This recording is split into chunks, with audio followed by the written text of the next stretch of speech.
Okay, students, next paper is our design of experiments. This is our second paper. Okay, design of experiments में हमारे पास सबसे पहले हमारे पास है ANOVA. What we understand by ANOVA. अब ANOVA क्या है? Analysis of variance. ANOVA यानी एनालिसिस.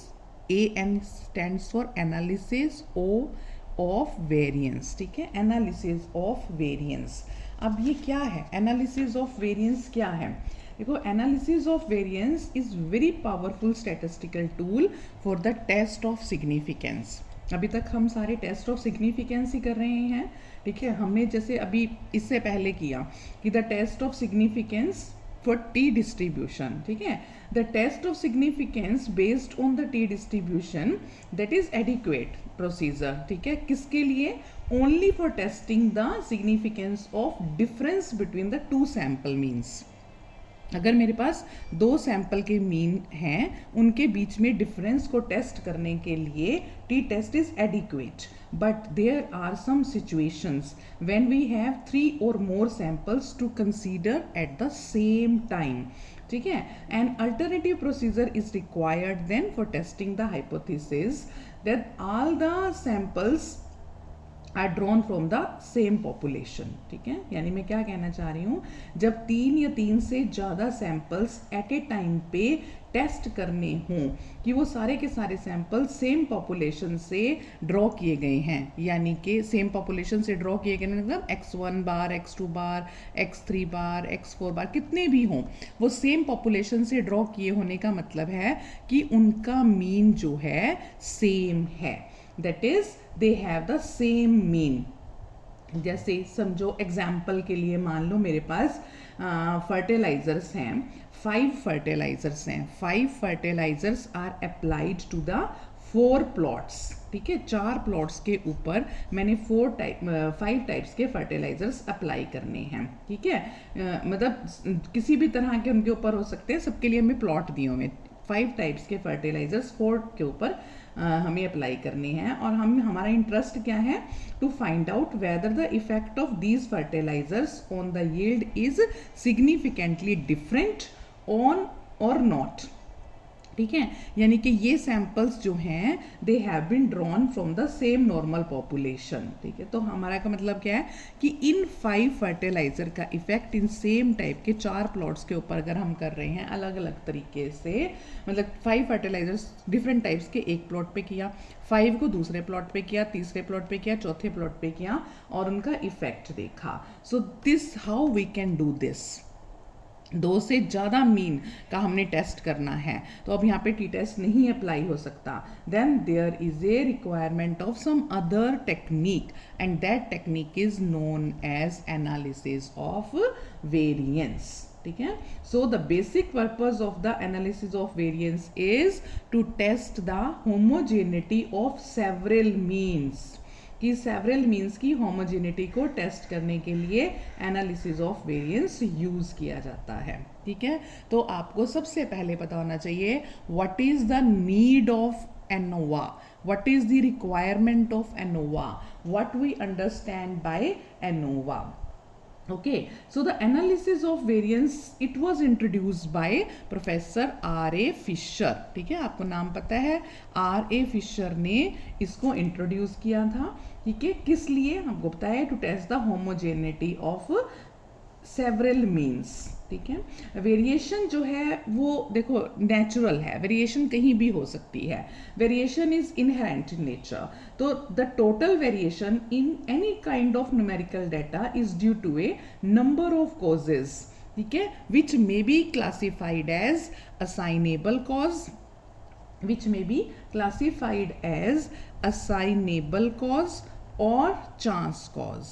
ठीक है, चांस कॉज भी हो सकते हैं और चांस कॉज भी हो सकते हैं और असाइनेबल कॉज भी हो सकते हैं. ठीक है, देखो, the variation due to assignable causes can be detected and measured, whereas the variations due to chance causes is beyond the control of the human hand and cannot be traced separately.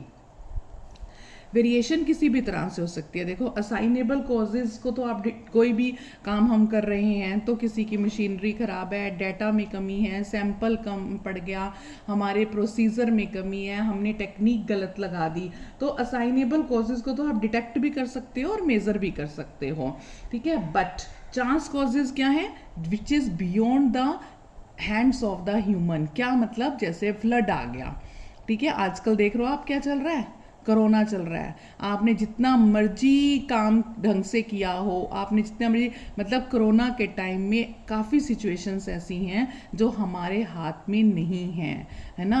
इसी तरह से जो natural disasters आ जाते हैं, जो ये महामारी किसी भी कारण से आ जाती है, वो हमारे हाथ में नहीं है। हम सिर्फ उसको कंट्रोल करने के काम कर सकते हैं, पर हम पूरी तरह से कंट्रोल कर सकते हैं नहीं, that is beyond the control of human hand, okay.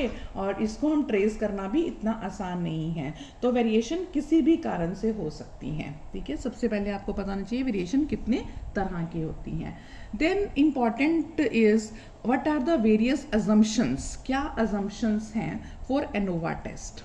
ANOVA test के लिए क्या अजम्पशंस हो सकती हैं, ठीक है। ANOVA test is based on the test statistic, means आपके पास F variance ratio, F test आपने यूज किया था ना। एफ टेस्ट मैंने आपको पहले टी टेस्ट बताया, फिर एफ टेस्ट बताया। एफ टेस्ट किसके लिए बताया था, for testing the variance ratio. F test किसके बराबर होता है, S X square divide by S Y square, the ratio of two variances, है ना। तो एनोवा टेस्ट जो है वो एफ टेस्ट स्टैटिस्टिक के ऊपर बेस्ड है। तो for the validity of F test in ANOVA, some assumptions are required to be made. The very first assumption is the observations are independent. सबसे पहले आपको पता होना चाहिए ऑब्जर्वेशंस इंडिपेंडेंट हैं। दूसरा, parent population from which the observations are taken is normal, कि जिस पॉपुलेशन से आप ऑब्जर्वेशन को ले रहे हैं वो नॉर्मल है। And the third is various treatment and environmental effects are additive in nature, कि आप जितने ट्रीटमेंट्स या जितने इफेक्ट्स लगाएंगे सबका इफेक्ट जो है एड ऑन होगा, सबका इफेक्ट्स उनके ऊपर लगेगा, ठीक है। These are the various assumptions which are used, ठीक है, which are made for the validity of this F test in ANOVA. So ANOVA जो है आपको उसको अप्लाई करने के लिए आपको उसकी अजम्पशंस पता होनी चाहिए, उसकी रिक्वायरमेंट पता होनी चाहिए, उसकी नीड पता होनी चाहिए, ठीक है। तो एनालिसिस ऑफ वेरिएंस जो हम करेंगे, जो हमारे सिलेबस में है, that is of two types. One is called one way ANOVA and another is called two way ANOVA. One way ANOVA and two way ANOVA, ठीक है। So one is called one way classification, another is called two way classification. Students, मैं आपको एक बात clearly बता दूं, ये paper आपका जो डिज़ाइन ऑफ एक्सपेरिमेंट्स है बहुत ही इजी पेपर है, लेकिन ये मॉडल्स के ऊपर बेस है। दो तरह के मॉडल्स के ऊपर बेस है, पहला वन वे और दूसरा टू वे। अगर आपको पहला मॉडल वन वे, मैं सिर्फ आपको एक मॉडल स्टेप बाय स्टेप समझाऊंगी, अगर आपको वन वे क्लासिफिकेशन मॉडल बहुत अच्छे से आ गया तो आपको बड़ी आसानी से टू वे क्लासिफिकेशन समझ आ जाएगा। इसको अपने बड़े आराम से करना है, ठीक है। वन वे आ गया, टू वे आ गया, then we are having three models, three design of experiment, CRD, RBD and LSD, ठीक है। तो टोटल 4 यूनिट्स में, टोटल इस डिज़ाइन ऑफ एक्सपेरिमेंट में आपकी 4 यूनिट्स हैं, ठीक है, जिसमें हमारे पास ये 5 मॉडल हैं, one way, two way, CRD, RBD, LSD, ठीक है। अब जो वन वे क्लासिफिकेशन मॉडल है, ठीक है, वन वे एनोवा है, that is very much similar, exactly similar you can say to the CRD। जिसको वन वे आता है वो बड़े आराम से सिमिलर स्टेप्स पे, बिल्कुल चेंज नहीं है कुछ भी, उसको CRD को उस कंप्लीटली रेंडोमाइज डिज़ाइन मॉडल को बना सकता है। जिसको टू वे आता है वो RBD को, रेंडोमाइज्ड ब्लॉक डिज़ाइन, इसको बना सकता है, that is totally based on the two way. And LSD is a combination of one way and two way. So ultimately, और टू वे भी तभी आएगा अगर आपको वन वे आता है। वन वे आता है तो टू वे करने में कोई दिक्कत नहीं है, टू वे आता है वन वे आ गया, टू वे आ गया, तो CRD करने में दिक्कत नहीं है, RBD यानी कि सारा का सारा वन वे के ऊपर है।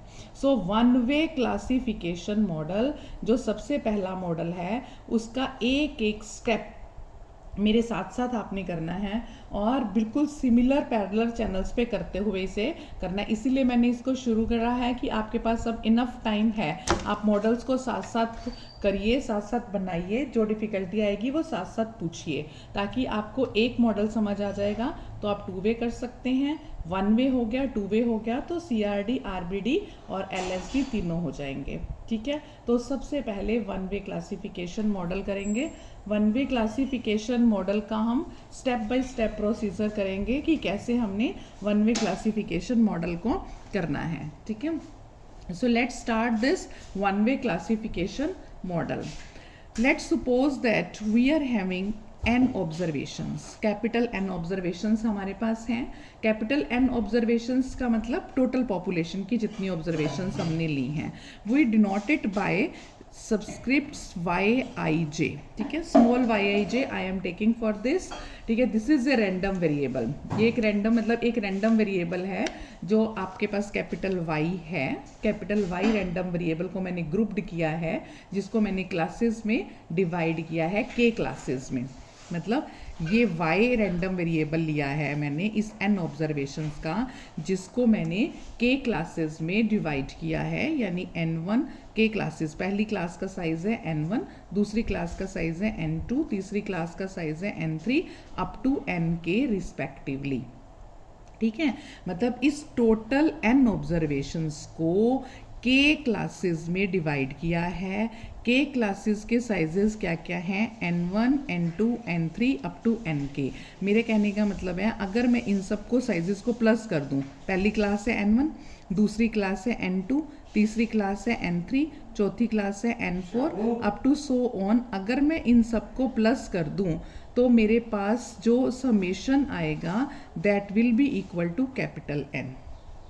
okay, so capital N is nothing but it is summation I going 1 to k ni।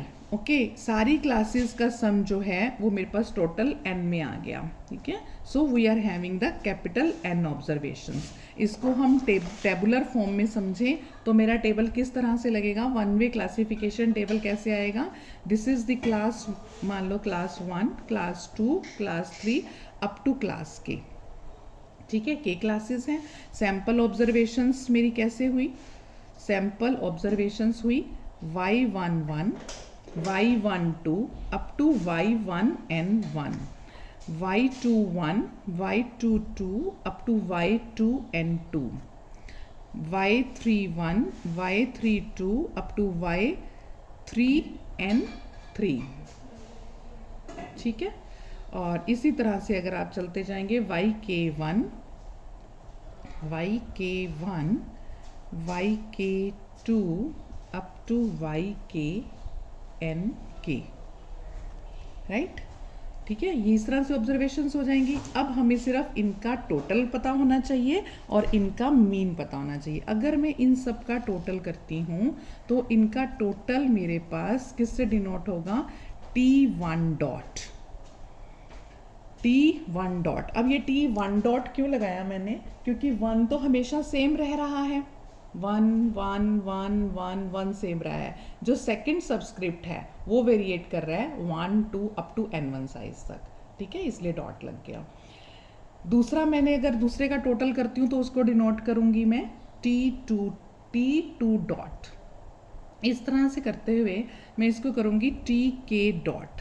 ठीक है, तो अब ये आप देख रहे हो कि यहाँ पे सारा 2 सेम है, बट आगे जो सेकंड सबस्क्रिप्ट है वो वेरिएट, वो चेंज हो रहा है 1 2 3 4 up to n2 size, 1 2 3 up to n3 size, 1 2 up to nk size. ठीक है, k डॉट, तो इसलिए वहाँ डॉट लगेगा। जो वेरी करेगा, जो सेम रहेगा वो सबस्क्रिप्ट सेम रहेगा। तो इसके मीन को मैं अगर इनका मीन करूँगी तो बताओ कैसे होगा ये mean, y11 plus y12 plus y13 plus y14 up to y1n1 divide by कितना साइज है इसका, n1। ठीक है, तो वो मेरा उसको मीन को कैसे डिनोट करूंगी, इसके मीन को कैसे डिनोट किया जाएगा, y बार 1 डॉट। सिमिलरली इसके मीन को कैसे डिनोट करेंगे, y बार 2 डॉट, ठीक है। सिमिलरली इसके किसको करेंगे, y bar k dot, right, y bar k dot. तो ये टेबल सबसे पहले जिस is known as one way classified data. जब भी मॉडल बनाना है, पहला मॉडल आपको बड़े आराम से पता होना चाहिए। टोटल ऑब्जर्वेशन पॉपुलेशन की, उसको आपने के क्लासेस में डिवाइड कर दिया। हर क्लास का साइज, पहली क्लास का साइज n1 है, पहला सैंपल, दूसरी का n2 है। टोटल n ऑब्जर्वेशंस को आपने के में डिवाइड कर दिया। वो क्लासेस कौन सी है, पहली क्लास, दूसरी क्लास, तीसरी क्लास, चौथी क्लास, अप टू के क्लासेस। उनके टोटल को डिनोट करना आना चाहिए, उनके मीन को डिनोट करना आना चाहिए, ठीक है। मेरे हिसाब से यहाँ तक आपको कोई दिक्कत नहीं आनी चाहिए। जब भी मैं समेशन NI को कैपिटल N लिखूंगी आपको पता होना चाहिए। जब मैं सेकेंड सबस्क्रिप्ट को डॉट लिखूंगी आपको पता होना चाहिए। ये सबस्क्रिप्ट क्यों लिए हैं कि कौन सी ऑब्जर्वेशन कौन सी क्लास को बिलोंग करती है, ठीक है ना। Y22 का क्या मतलब हुआ मेरा, कि आपके पास जो सेकंड क्लास है, ठीक है ना, सेकंड क्लास की सेकंड ऑब्जर्वेशन। Y23 का क्या मतलब हुआ, Y23 का आपके पास क्या मतलब हुआ, सेकंड क्लास की थर्ड ऑब्जर्वेशन। यही मतलब हुआ ना, ठीक है। कौन सी क्लास की कौन सी ऑब्जर्वेशन, ठीक है। अब टोटल वेरिएशन जो ऑब्जर्वेशन में है उसको हम दो कंपोनेंट्स में डिवाइड कर सकते हैं। जो टोटल वेरिएशन है, the variation between the classes और वेरिएशन ड्यू टू, जो मैंने अभी बोला था आपको, बेस्ड मतलब you can due to different basis of the classification known as the treatments between the classes. यानी कि एक क्लास के बीच में वेरिएशन, इसके और इसके बीच में, इसके और इसके बीच में, इसके और इसके बीच में, इसको बोलते हैं बिटवीन वेरिएशन। इसको बोलेंगे हम between the classes, between the classes. अब बिटवीन द क्लासेस का क्या मतलब हुआ, कि एक क्लास के बीच में, इस क्लास के बीच में जो वेरिएशन है that is between the classes, ठीक है। अगर वेरिएशन मेरा विद इन द क्लासेस है, विद इन द क्लासेस का मतलब एक क्लास से इस क्लास से, इस क्लास से इस क्लास में, सेकेंड क्लास, सॉरी, ये बिटवीन द क्लास से इस क्लास से इस क्लास में, इस क्लास से इस क्लास में, इस क्लास से इस क्लास में, मतलब एक क्लास से दूसरी क्लास में, तीसरी क्लास में, क्लास के भी, that is called with in classes, that is called with in classes, ठीक है। और अगर एक ही क्लास के बीच में हम करते हैं, इससे इसके बीच में, इससे इसके बीच में, इससे इसके बीच में, इससे इसके बीच में, इसको बोलते हैं बिटवीन द क्लासेस। और अगर इस क्लास से इस क्लास से, इस that is called the with in the classes. तो वेरिएशन बिटवीन द क्लासेस और वेरिएशन ड्यू टू क्लासेस आपको पता होना चाहिए, ठीक है। सो जो फर्स्ट टाइप की क्लास है कि इससे इसके बीच में, बिटवीन द क्लासेस, पूरी क्लास के बीच में, द फर्स्ट टाइप, ये फर्स्ट टाइप कौन सी हुई, between the classes, is due to the assignable causes, ठीक है, which can be detected and controlled by the human endeavour. And second type of variation जो एक क्लास से दूसरे क्लास के बीच में है, that is due to the chance causes, that is due to the chance causes which are beyond the control of the human hand.